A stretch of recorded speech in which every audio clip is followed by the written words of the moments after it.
अस्सलामुअलैकुम स्टूडेंट, कैसे हैं आप लोग? ठीक है। मैं मोहम्मद जुल्फ़िकार, आपके केमिस्ट्री का टीचर।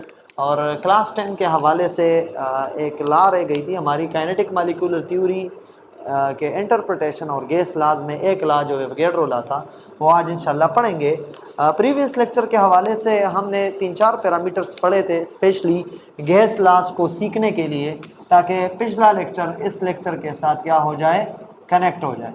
तो गैस लॉज के 4 पैरामीटर्स हमने पढ़े थे कि उस 4 पैरामीटर्स में चेंजेस आएंगे और उसकी वजह से एक एक लॉ वजूद में आएगी। कौन कौन से लॉज थे हमारे पास या कौन कौन से पैरामीटर्स थे? तो सबसे पहला पैरामीटर आप लोगों के पास प्रेशर था, प्रेशर वाला पैरामीटर। दूसरा पैरामीटर आप लोगों के पास टेम्परेचर था।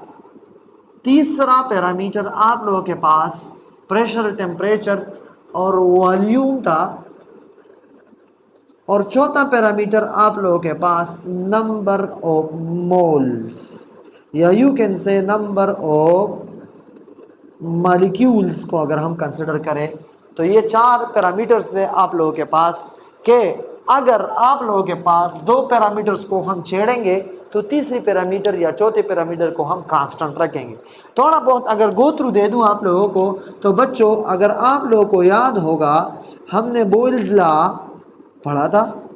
बोयल्स लॉ में आप लोगों के पास वॉल्यूम का इनवर्स रिलेशन था प्रेशर के साथ, मगर टेम्परेचर आप लोगों के पास क्या था, कांस्टेंट था। अच्छा, ये तो एक बेसिक बैकग्राउंड था।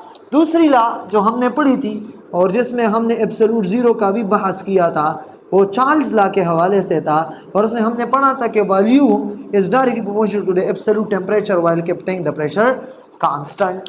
तीसरी बात जब हम आज पढ़ेंगे वो है इज इक्वल टू व्हाट, ये चीज़ कांस्टेंट रहेगी। आज हम 2 चीज़ों का रिलेशनशिप पढ़ेंगे, ठीक है। इन 2 लॉ में आप लोग क्या क्या रिलेशन पढ़ रहे थे? इन 2 लॉ में हम प्रेशर और वॉल्यूम का रिलेशन पढ़ रहे थे, तो ये चीज़ हमने क्या रखी, कांस्टेंट रखी। उसके लिए आज एक और ट्रिक है। क्या ट्रिक है?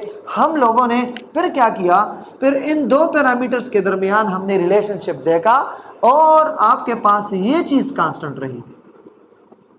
आज कुछ और भी मज़े में होने वाला है। क्या मज़े का होने वाला है? आज हमने आपको एक डिफरेंट मार्कर से शो करता हूं, कलर से। ये आपके पास ये, यानी आज आपके पास वॉल्यूम और number of moles in a sense of number of molecule का रिलेशनशिप है। अगर ये रिलेशनशिप हम देखेंगे तो फिर वो है हमारे पास क्या, एवोगैड्रो लॉ। एवोगैड्रो लॉ के बैकग्राउंड के हवाले से हम कुछ ना कुछ पढ़ेंगे। तो अगर इसकी हिस्टोरिकल बैकग्राउंड देखें, हिस्टोरिकल बैकग्राउंड अगर देखा जाए तो एक मशहूर ज़माना साइंटिस्ट है जिसने नंबर ऑफ पार्टिकल्स और नंबर ऑफ आयंस और नंबर ऑफ मोल्स पर काम किया है। उसका नाम है एमिडो एवोगैड्रोस।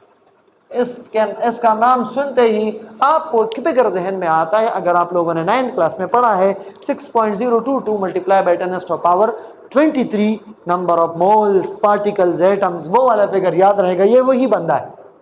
इस बंदे ने 1811 में इस साइंटिस्ट ने एक लॉ पेश किया 1811 में, और इस लॉ को इसने अपना नाम दे दिया, अपने नाम से मंसूब किया कि क्या, एवोगैड्रोस लॉ।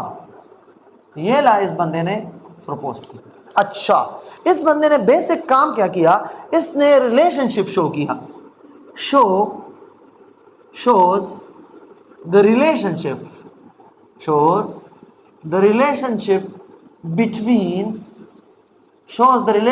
between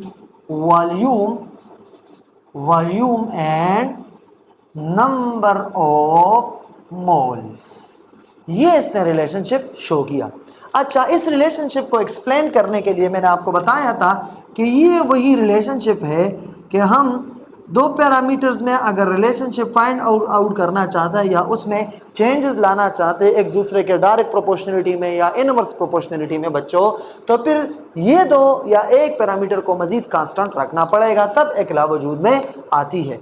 इस बंदे ने एक स्टेटमेंट पेश की और वो स्टेटमेंट बहुत मज़े की है, बहुत एक सिंपल सी स्टेटमेंट जो आसान है और समझ में भी आने वाली स्टेटमेंट है। वो स्टेटमेंट में किताबों ने एक ही स्टेटमेंट, कुछ लोगों ने दो स्टेटमेंट शो किए हैं, उन दोनों को इंशाल्लाह आगे लेकर चलेंगे। एक आसान सा स्टेटमेंट है, वो स्टेटमेंट कुछ यूँ है कि इक्वल, स्टेटमेंट नंबर फर्स्ट, कि आप लोगों के पास equal volume of all the gases, all the gases, equal volume of all the gases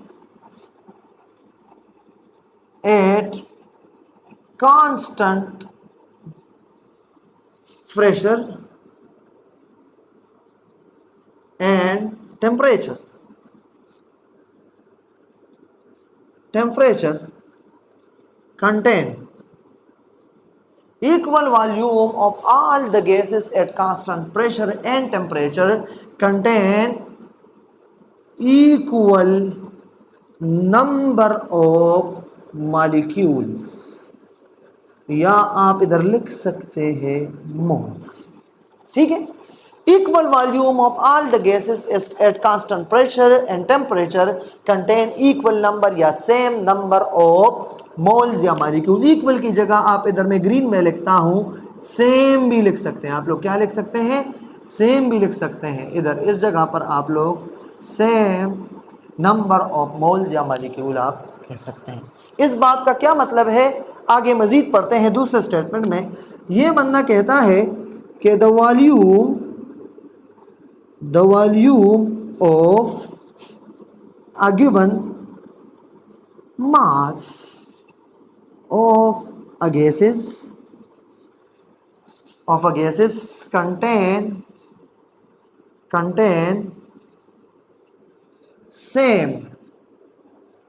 same number of molecules, या you can say moles, same number of molecules या moles when the temperature and pressure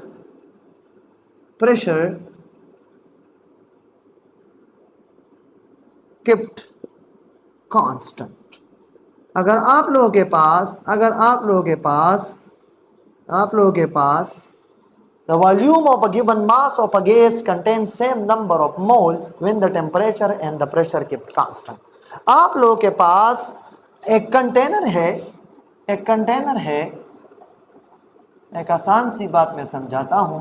इसमें आप लोगों के पास gas जमा है और ये गैस आप लोगों के पास कितना है? ये 1 मोल है। क्या है? 1 मोल है। ठीक है, 1 मोल है। यहां पर मैं एक कंडीशन लगाना चाहता हूं। वो क्या? मैं कहता हूं स्टैंडर्ड टेम्परेचर एंड प्रेशर वाला कंडीशन लगाना चाहता हूं इस कंडीशंस पर। ठीक है, ये 1 मोल है, तो 1 मोल आपके पास गैसेस है और 1 मोल ऑफ गैस आप लोगों को पता है कि ये 22.4 dm³ वॉल्यूम ऑक्युपाई करता है। ठीक हो गया बच्चों, और ये 22.4 dm³ बराबर होता है 6.023 मल्टीप्लाई बाय 10⁻23। अगर ये हाइड्रोजन मॉलिक्यूल है तो फिर इधर आ जाएगा क्या? मॉलिक्यूल्स। क्लियर हो गई बात? ये 1 मोल है। आप इधर अगर मैं हाइड्रोजन की बात करूं तो ये 1 मोल ऑफ हाइड्रोजन गैस हो गया। अगर मैं कहूं कि 1 मोल ऑफ ऑक्सीजन गैस, तो वो भी 22.4 dm³ वॉल्यूम ऑक्युपाई करेगा और वो बराबर होता है 6.023 मल्टीप्लाई बाय 10⁻23 मॉलिक्यूल्स। अच्छा, अब अगर कोई और गैस हो हमारे पास, कौन सा गैस? अगर हम बात करें 1 मोल ऑफ नाइट्रोजन गैस की, ठीक है, नाइट्रोजन गैस, तो ये भी 1 मोल में 22.4 dm³ वॉल्यूम ये ऑक्युपाई करता है और उसमें भी यही 6.023 मल्टीप्लाई बाय 10⁻23 मॉलिक्यूल्स होते हैं। इस बात से पता चला कि equal volume of all the gases containing same number of molecules. equal volume of all the gases contain same number of moles। बात आ गई है समझ में, वॉल्यूम जितना है उतने मोल्स भी है। ये बात अगर आपको समझ आ गई है तो हम मजीद आगे जाएंगे और इसकी मैथमेटिकल बैकग्राउंड पढ़ेंगे कि मैथमेटिकली ये बात किस तरह है। ठीक है, ये बात इस तरह है कि 1 मोल ये गैस है तो इसने वॉल्यूम जो ऑक्युपाई किया है, अगर स्टैंडर्ड टेम्परेचर और प्रेशर की कंडीशन है तो वो 22.4 है। ठीक है, DMQ। ये कोई भी गैस हो सकता है। Equal volume of all the gases at constant pressure and temperature contain equal number of मोल। कोई भी गैस होगा अगर वो 1 मोल है तो उसका वॉल्यूम 22.4 DMQ। क्वेश्चन जहन में आता है कि स्टैंडर्ड टेम्परेचर क्या है। स्टैंडर्ड टेम्परेचर एंड प्रेशर इधर मैं बताता हूँ आप लोगों को, परसों भी प्रीवियस लेक्चर में भी मैंने एक्सप्लेन किया था। यहाँ पर टेम्परेचर स्टैंडर्ड जो होता है वो हम लेते हैं 25 डिग्री सी की बात, और अगर केल्विन स्केल में लेना है तो फिर ऐसा करते हैं कि 25 डिग्री सी प्लस आप लोग इसके साथ जमा करें 273 केल्विन, तो ये हो जाएगा 298 और 298 केल्विन हो जाएगा। ये आपके पास केल्विन स्केल में और ये आपके पास डिग्री स्केल में स्टैंडर्ड टेम्परेचर है। पर प्रेशर स्टैंडर्ड कितना होगा, तो प्रेशर स्टैंडर्ड आपके पास मैंने बताया था कि ये 1 ATM होता है। तो आपको नज़र नहीं आएगा, थोड़ा बड़ा सा ड्रा करता हूँ। ये क्या होता है, ये 1 ATM के बराबर होता है।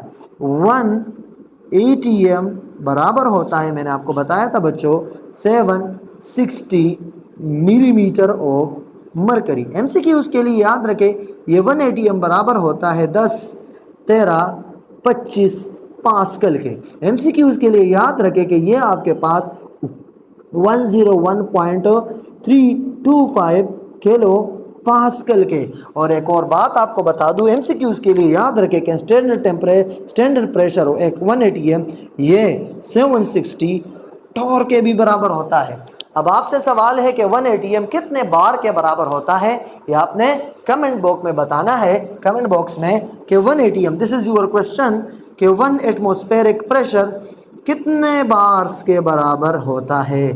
This is your question for comment box. ठीक है, अच्छा, तो ये तो हमें स्टैंडर्ड टेम्परेचर और प्रेशर का पता चला। मैथमेटिकली ये बात किस तरह प्रूव होगी कि वह equal volume of all the gases contain same number of moles या मॉलिक्यूल्स। तो चलो पढ़ते हैं इधर मैथमेटिकली बैकग्राउंड में। अगर हम मैथमेटिकली इस चीज़ को एक्सप्लेन करें मैथमेटिकली, तो मैथमेटिकली इसका इक्वेशन बहुत आसान किस तरह, दिस इज वर्ड, मैं इधर एक बात भी कहने वाला हूँ, इंतज़ार में रहे, बहुत इंपॉर्टेंट बात है। वो ये है कि मैथमेटिकली कहते हैं कि volume of a gas given mass of a gas is directly proportional to number of moles. Clear, ये आपके पास वॉल्यूम किसी भी गैस का और कोई भी उसका मास हो, ठीक है, वो उसके डायरेक्टली प्रोपोर्शनल है किस चीज़ का, नंबर ऑफ मोल्स का। मगर यहाँ पर आप लोगों के पास टेम्परेचर कांस्टेंट और आप लोगों के पास प्रेशर भी क्या बच्चों, कांस्टेंट रहेगा। अभी आप लोगों के जहन के लिए क्लास 10 के लेवल पर इधर एक MCQs नोट आउट या एक नॉलेज के हवाले से एक बात बताना चाहता हूँ। वो ये है कि किसी भी जगह में अगर टेम्परेचर बच्चों, टेम्परेचर कांस्टेंट रहेगा, क्या रहेगा, कांस्टेंट रहेगा, तो कांस्टेंट टेम्परेचर वाले सिनेरियो को हम कहते हैं isothermal system. Isothermal, iso mean same और थर्मा मीन टेम्परेचर, हीट उधर सेम रहेगा, यानी कांस्टेंट रहेगा। अगर आप लोगों के पास बच्चों ऐसा सिस्टम हो कि जिसमें वॉल्यूम इसमें आप लोगों के पास प्रेशर कांस्टेंट रहे, तो फिर उसके लिए एक टर्म यूज होता है, उसके लिए हम कहते हैं आइसोबैरिक सिस्टम। आइसोबैरिक सिस्टम, यहाँ पर प्रेशर यानी एवोगैड्रो लॉ अगर पूछे तो एवोगैड्रो लॉ कोई क्वेश्चन एमसीक्यूज आ जाए तो एवोगैड्रो लॉ में दोनों सिस्टम फॉलो होते हैं, आइसोथर्मल सिस्टम भी और ये आइसोबैरिक सिस्टम भी, क्योंकि टेम्परेचर भी इधर कांस्टेंट बच्चों और प्रेशर भी कांस्टेंट। यहाँ पर एक और बात भी रखें, जहन में रखें कि हमने टेम्परेचर और वॉल्यूम किसी भी लॉ में या किसी भी जगह पर अगर आप लोग पढ़े कि वॉल्यूम अगर कांस्टेंट हो तो उसको क्या कहेंगे, तो बच्चों वॉल्यूम के कांस्टेंट होने का, वॉल्यूम जब कांस्टेंट होता है, इसका इस टॉपिक के साथ कोई टच नहीं है लेकिन मैं बताना चाहता हूँ, वॉल्यूम तो फिर उसके लिए हम कहते हैं आइसोकोरिक सिस्टम। क्लियर हो गया? तो ये 3 सिस्टम मैंने बता दी, और भी है, एडियाबैटिक है, ठीक है ना, तो ये वो सारे मैंने बता दिए थोड़े बहुत इसके साथ जो कोरिलेट कर रहा था। आगे हम अपने मैथमेटिकल बैकग्राउंड और मैथमेटिकल एक्सप्लेनेशन पर आते हैं एवोगैड्रो लॉ के हवाले से। तो volume is directly proportional to the what number of moles. यहाँ पर प्रोपोर्शनलिटी को ख़त्म करने के लिए कानून है कि उसके लिए कांस्टेंट लगाना पड़ता है, तो ये के कांस्टेंट आ गया। अच्छा, अब ये भी एक इक्वेशन है कि एवोगैड्रो लॉ को एक्सप्लेन करता है, मगर यहाँ पर इस कांस्टेंट को सॉर्ट आउट निकालने के लिए हम इस नंबर ऑफ मोल्स को उस तरफ शिफ्ट करते हैं, तो फिर पता चल जाता है कि the ratio of volume to the number of mole is equal to what, constant. ये क्या रहेगा? कांस्टेंट रहेगा। ये एक और फॉर्म है एवोगैड्रोस लॉ का। अगर हम इसको 2 कंडीशंस पर पढ़ें, 2 डिफरेंट कंडीशंस पर पढ़े, यानी एक मरतबा 2 डिफरेंट कंडीशंस पर पढ़े, क्या पढ़े? 2 डिफरेंट कंडीशंस पर पढ़े, यानी आपके पास एक कंडीशन है, मैं डायग्राम से भी एक्सप्लेन करूंगा, बहुत इंशाल्लाह समझ में आएगा। एक कंडीशन आपके पास ये है, ठीक है, इस कंडीशन में आपके पास क्या है? गैसेज है। क्या है? गैसेज है, और इस गैस का वॉल्यूम बच्चों आपके लिए इस वक्त ये है कितना, अगर मैं इसको ले लूँ 22.4 dm3, इसका क्या है? वॉल्यूम है। और नंबर ऑफ मोल्स, इसके नंबर ऑफ मोल्स आप लोगों के पास कितने हैं? नंबर ऑफ मोल्स जो N1 है आप लोगों के पास, वो भी 1 मोल है। ठीक हो गया? अभी आपके पास V1 और N1, अगर यहाँ पर क्या किया जाए, अगर ये नंबर ऑफ मोल्स बढ़ा दिया जाए, तो नंबर ऑफ मोल बढ़ाने से आप लोगों के पास वॉल्यूम भी बढ़ेगा। ये हम काइनेटिक मॉलिक्यूलर थ्योरी के इंटरप्रिटेशंस में पढ़ेंगे कि क्यों, मॉलिक्यूलर लेवल पर, यानी मॉलिक्यूलर बिहेवियर को उधर एक्सप्लेन करेंगे। अब मैं दूसरा केस एक्सप्लेन करता हूँ 2 कंडीशंस पर। आप लोगों के पास क्या हो जाएगा? ये वॉल्यूम बढ़ जाएगा। पहले ये इधर तक था, अब ये इधर तक आ गया। ये आपके पास वो वॉल्यूम था जो V1 था, अब ये वॉल्यूम इधर से इधर तक आ गया, जिसको हम कहते हैं V2। क्लियर हो गया? अब आप लोगों के पास 2 कंडीशंस आ गए, V1 वाला भी और V2 वाला भी। अभी V1, इसको अगर मैं इधर ही एक्सप्लेन कर दूं इस तरफ तो आसानी हो जाएगी। ये पहले आपके पास क्या था? V1 था, ये दूसरा वॉल्यूम आ गया V2, यानी ये वो N1 वाले सिनेरियो पर था, इधर आपके पास मोल्स भी डबल हो जाएंगे N2 वाला। इधर आप लोगों के पास इसकी वैल्यू हो जाएगी 48 और 48। अगर हम 22.4 को 2 से ज़रब दे दे तो 2 4 ज़ार 8, आपके पास 2 2 ज़ार 4, 2 2 ज़ार 4, 44.8 आपके पास क्या हो जाएगा? 44.8 dm3 वैल्यू V2 की आ जाएगी। तो नंबर ऑफ मोल्स आपके पास क्या हो जाएंगे? 2 हो जाएंगे। अच्छा, तो 2 कंडीशंस आप लोगों के पास बच्चों आ गए। अभी अगर स्टेटमेंट को आप लोगों ने स्क्रीनशॉट लिया हुआ है तो चलो स्टेटमेंट को आगे बढ़ाते हैं, इसको थोड़ा और एक्सप्लेनेशंस के साथ, ताकि पता चले कि किस तरह वेरिएशन आती है वॉल्यूम और नंबर ऑफ मोल्स की। तो हमारे पास, मैं आपको बताना चाह रहा था कि V divided by N is equal to K। तो 2 कंडीशंस पर लेते हैं, एक इनिशियल पर और एक फाइनल पर। तो आपके पास ये इक्वेशन यूँ हो जाएगा कि V1 over N1 is equal to K1। तो the ratio of this 2 parameters will be what? Constant. किस तरह? अब मैं साबित करके आपको बताऊंगा कि किस तरह। दूसरा कंडीशन बच्चों ये हो सकता है कि आप लोगों के पास V2 over N2 is equal to also constant. अगर इन 2 इक्वेशंस को हम कोरिलेट करें तो हमारे पास एक और इक्वेशन आता है। कौन सा इक्वेशन? कि V1 over N1 is equal to V2 over N2, यानी आप लोगों के पास equal volume of all the gases का रेशो टू द मोल्स दोनों साइडों पर क्या आएगा, किस तरह से हम आएगा बताता हूं। अभी आप देखें, आपके पास V1 की वैल्यू थी 22.4 divided by 1 which is equal to V2 की वैल्यू थी 44.8 डिवाइडेड बाय 2। ठीक है, इससे आपके पास क्या आंसर आता है, 2 1 जा 2, आपके पास 2 मोल्स, इससे आपके पास वही वैल्यू आएगी। अच्छा, तो आपके पास इसको अगर हम डिवाइड करें तो आपके पास आ जाएगा ये इक्वेशन, अगर मैं नीचे ले जाऊं तो ये तो नोट किया होगा आप लोगों ने। और अच्छा,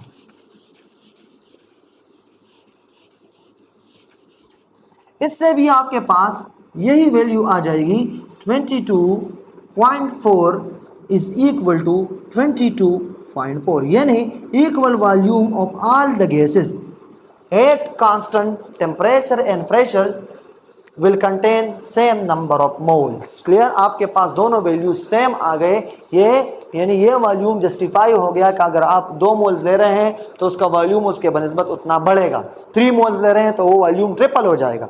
ठीक है, यहाँ पर एक कंडीशन और समझाना चाहता हूँ बच्चों, अगर आपके पास मैं 3 जार्स लेता हूँ, क्या लेता हूँ, 3 जार्स लेता हूँ, 3 जार, इस एक जार में आप लोगों के पास है हाइड्रोजन गैस। क्लियर, इस जार में आप लोगों के पास है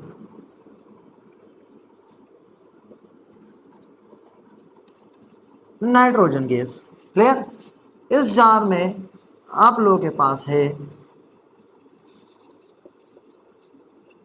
ऑक्सीजन गैस। क्लियर, अच्छा, अब इसका वॉल्यूम अगर हम देखें तो इसका वॉल्यूम अगर हम ले लें 22.4 DMQ, तो इधर अभी इसका हो जाएगा क्या, इसका वॉल्यूम हो जाएगा 22.4 DMQ, और इधर भी आप लोगों के पास वॉल्यूम 22.4 DMQ। क्लियर, मैं इधर इसका यूनिट भी लिख लेता हूँ आपको समझाने के लिए। अच्छा, 22.4 DMQ इनका वॉल्यूम कब होगा, जब आपके पास नंबर ऑफ मोल्स क्या रहेंगे, 1। ठीक है, इसके नंबर ऑफ मोल भी 1, इसके नंबर ऑफ मोल भी क्या रहेंगे, 1। मगर यहां पर एक और मजे की बात है, क्या मजे की बात है, अगर हम इधर देखें मास को, ठीक है, तो इन तीनों का मास डिफरेंट। किस तरह, यहां पर हाइड्रोजन है तो हाइड्रोजन एक मॉलिक्यूल का 1 ग्राम, तो इसका हो जाएगा 2 ग्राम।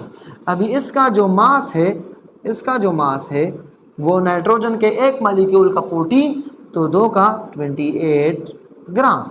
अगर इसका मास देखें तो ऑक्सीजन का एक का 16, तो 2 का 32 gram. So volume of a given mass, कोई भी मास हो सकता है, मासेस आपके पास डिफरेंट हो सकते हैं, ठीक है, मगर आपके पास मोल्स और अगर मास डिफरेंट है तो कोई इशू नहीं है, फिर भी इसका वॉल्यूम्स और नंबर ऑफ मोल सेम रहेंगे। ये अगर आपको समझ आ गई है तो उम्मीद है इससे इंशाल्लाह आपके सारे बहुत सारे एमसीक्यूज क्लियर हो सकते हैं। अब मैं एक बात आपको और बताना चाहता हूँ एमसीक्यूज के पॉइंट ऑफ व्यू पर और कंसेप्ट के पॉइंट ऑफ व्यू पर। आप लोगों के पास ये जो के है ना, के कांस्टेंट जिसको कहते हैं, क्या, के कांस्टेंट, ठीक है, प्रोपोर्शनलिटी कांस्टेंट, ये एक कंडीशन ये है कि this is independent of volume and number of moles. Clear, मगर ये के कांस्टेंट जो है, ये के कांस्टेंट ये डिपेंड करता है किस चीज पर, टेम्परेचर पर। किस चीज पर, टेम्परेचर। टेम्परेचर की वजह से के की वैल्यू डिफरेंट हो सकती है, मगर आपके पास अगर मैं आपको बताऊं कि वॉल्यूम और N1 अगर इसकी वैल्यू 22.4 है, इसकी वैल्यू 1 है, तो आपके पास के की वैल्यू कांस्टेंट ही रहेगी। क्लियर, मगर ये के हम मजीद आगे पढ़ेंगे कि के का डायरेक्टली प्रोपोर्शनलिटी है किस चीज़ के साथ, टेम्परेचर के साथ। और ये हमें कब पता चलेगा, अर्हीनियस इक्वेशन ये हमें बताता है कि के कांस्टेंट की वैल्यू टेम्परेचर के साथ डायरेक्ट रिलेशन है और ये डिपेंड करता है इस कंडीशन पर। आप एमसीक्यूज के लिए 10th की लेवल तक इतना याद रखें, मजीद एक्सप्लेनेशन इंशाल्लाह आगे लेक्चर्स में आ जाएगी। अच्छा, यहाँ पर ये तो बात क्लियर हो जाएगी। अब हम आते हैं कि काइनेटिक मॉलिक्यूलर थ्योरी इस इंटरप्रिटेशन के हवाले से क्या कहता है। यानी हम कहते हैं कि volume is directly proportional to number of moles, volume बढ़ेगा तो मोल्स बढ़ेंगे। ये काइनेटिक मॉलिक्यूलर थ्योरी के हवाले से ये बात किस तरह एक्सप्लेन होगी, यानी मॉलिक्यूलर लेवल पर। तो अगर आप लोगों ने स्क्रीनशॉट लिया है तो हम इसको इरेज कर लेते हैं। चलें पढ़ते हैं काइनेटिक मॉलिक्यूलर थ्योरी के इंटरप्रिटेशंस। अच्छा, काइनेटिक मॉलिक्यूलर थ्योरी के इंटरप्रिटेशंस।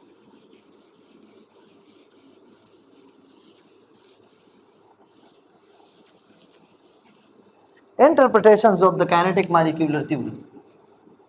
Kinetic molecular theory के interpretations. About what? About Avogadro law. तो सबसे पहला इंटरप्रिटेशन काइनेटिक मॉलिक्यूलर थ्योरी के हवाले से मैंने पिछले लेक्चर्स में भी बताया कि हमें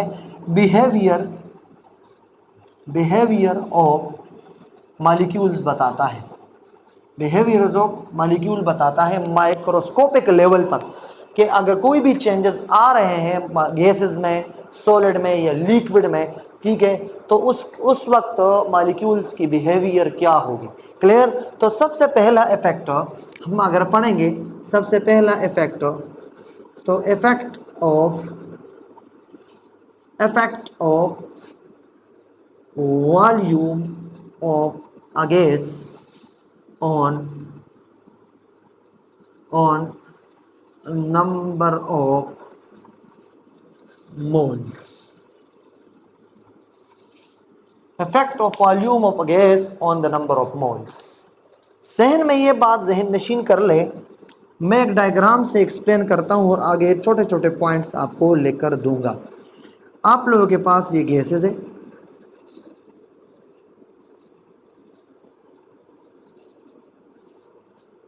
अच्छा, पहला point number first, if number of mole increases, if number of mole increases, अगर आपके पास नंबर ऑफ मोल्स, यानी पहले ही आपके पास 1 मोल सिस्टम था, 1 मोल का मतलब यह है कि 6.023 multiply by 10 to the power 23 molecules मौजूद है। किस चीज़ के? अगर मैं ले लूँ कि ये आपके पास हाइड्रोजन गैस था। क्लियर हो गया? इतने मॉलिक्यूल इधर मौजूद थे। अगर मैं क्या करूँ, इस मोलिरिटी को बढ़ा दूँ, N2 कर दूँ, तो आपके पास ये 2 मोल वैल्यू हो जाएगा। 2 मोल का मतलब ये है कि इस एवोगैड्रो नंबर, इस वैल्यू को हम 2 से ज़रब दे दें तो ये आगे 12 के करीब आ जाएगा, ऊपर बात चली जाएगी। अच्छा, इसका क्या मतलब है? If the number of moles increases in this system, तो बात यह है कि और मॉलिक्यूल आ जाएंगे। जब और मॉलिक्यूल इधर आएंगे, आप लोगों के पास, अगर मैं इधर पर एक मूवेबल पिस्टन ले लूँ, क्या ले लूँ? एक मूवेबल पिस्टन ले लूँ। If the number of moles increases, so the number of collision between the non-reacting gases increases। आप लोगों के पास ये गैसेस नॉन रिएक्टिंग है, मैंने आपके इल्म के लिए बता दिया, ठीक है। तो यहाँ पर मॉलिक्यूल का टकराव शुरू हो जाएगा। क्या हो जाएगा? टकराव, कोलिजन शुरू हो जाएगा। जब कोलिजन शुरू होगी, मॉलिक्यूल एक दूसरे के साथ, वॉल ऑफ कंटेनर के साथ टकरा रहे हैं, उस वक्त क्या बनेगा? प्रेशर बनेगा। और हम क्या कर रहे हैं? हम बच्चों क्या करना चाहते हैं कि प्रेशर को और टेम्परेचर वाले आइडेंटिटी पैरामीटर को क्या करना चाहते हैं? कांस्टेंट रखना चाहते हैं। अगर कांस्टेंट रखना चाहते हैं तो फिर उस प्रेशर को रिटेन करने के लिए क्या हो जाएगा? आप लोगों के पास ये पिस्टन ऊपर जाना शुरू हो जाएगा। तो number of collision between the non reacting gases increases. और दूसरी एक और बात, kinetic energy of molecules also increases to retain the constant pressure, the volume the volume of a given mass, the volume of a given mass of a gas will ultimately what increases, क्योंकि हम क्या करना चाहते हैं, pressure को constant बच्चों रखना चाहते हैं। ये तो और वाइस वर्सा, इसके कन्वर्स में अगर देखें तो अगर हम नंबर ऑफ मोल्स कम करेंगे तो आपके पास वॉल्यूम भी कम हो जाएगा। ठीक है, किस तरह, क्योंकि काइनेटिक एनर्जी के मॉलिक्यूल्स नंबर ऑफ मोल्स हम कम कर रहे हैं तो वो क्या हो जाएगा, वॉल्यूम आहिस्ता आहिस्ता डिक्रीज हो जाएगा। ये तो एक सिंपल सा मुशाहिदा है। अच्छा, अब बच्चों एक और बात, बुक ने एक और बात लिखी है कि एक और इफेक्ट अगर क्या रहेगा, वो बात वैसे रिपीट इधर ही एक्सप्लेन हो गई, लेकिन मैं वो पॉइंट एक्सप्लेन करना चाहता हूं कि effect of constant pressure and temperature. अगर टेम्परेचर और प्रेशर कांस्टेंट है तो क्या इफेक्ट है? बहुत आसान सी बात है, हमें ये पता है कि अगर नंबर ऑफ मोल्स बढ़ रहे हैं, ठीक है, तो ये बात अंडरस्टूड है कि काइनेटिक एनर्जी ऑफ मॉलिक्यूल भी इंक्रीज हो रही है। अगर kinetic energy of molecule increase हो रही है तो number of collision, number of collision मतलब टकराव ऑफ मॉलिक्यूल्स आप लोगों के पास इंक्रीज हो रही है। जब आप लोगों के पास इंक्रीज हो रही है तो हमने क्या किया, हमने तो कंडीशन फिक्स किया है, हमने तो मूवेबल पिस्टन लगाया, फिक्स पिस्टन नहीं लगाया। तो यहाँ पर प्रेशर हम कांस्टेंट रखना चाहते हैं, वही तो हम पढ़ रहे हैं। और टेम्परेचर तो दे ही नहीं सकते, अगर टेम्परेचर हम देंगे फिर बात चार्ल्स लॉ पर चली जाएगी। तो हमने टेम्परेचर को भी कांस्टेंट रखा, टेम्परेचर को कांस्टेंट रखा, और ये जो काइनेटिक एनर्जी आप देख रहे हैं, इस काइनेटिक एनर्जी को कवर करने के लिए वॉल्यूम बढ़ेगी। ठीक है बच्चों, तो number of collision of molecule पर एरिया वो भी इंक्रीज हो जाएगा और वॉल्यूम कंटेनर के साथ। तो इस रिजल्ट आप लोगों के पास वॉल्यूम ऑफ अ गैस क्या हो जाएगा, वो भी इंक्रीज हो जाएगा। जब volume of a gas increase हो जाएगा तो आप लोगों के पास जो टेम्परेचर ऑफ द सिस्टम होगा ना बच्चों, वो रह जाएगा क्या, आइसोथर्मल।